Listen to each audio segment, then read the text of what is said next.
আসসালামু আলাইকুম, রুকিয়াস ব্লগে সবাইকে স্বাগতম। তো এই যে হালুম সোনা ছাদে এসেই দুষ্টামি শুরু করে দিচ্ছে। তুমি দুষ্টামি শুরু করে দিচ্ছো, ও খেলা শুরু করে দিছে। তো এখন কিন্তু বেলা খুব বেশি একটা হয়নি, 7টা বাজে। তো সকাল হওয়ার সাথে সাথেই তো হালুম সোনার একটাই চিন্তা ভাবনা, ঘুরতে যাবে, ছাদে যাবে। বিকালবেলাও মাঝে মাঝে নিয়ে আসি, সবসময় আনি না, যেহেতু বিকালবেলা হচ্ছে রৌদ্র থাকে, তো ছাদটা গরম হয়ে থাকে, ওই জন্য কম নিয়ে আসি ওকে। আর সকালবেলা ছাদ ঠান্ডা থাকে। এই ধুলা মাখিস না, আর গা হাত পায়ে ধুলাবালি কম মাখে।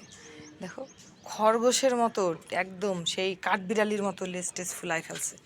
জামা কই আর ও কই, ও কই আর ওর জামা কই, বদমাইশ। এই তুমি কাঠবিড়ালি হয়েছো? তুমি একটা কাঠবিড়ালি হয়েছো?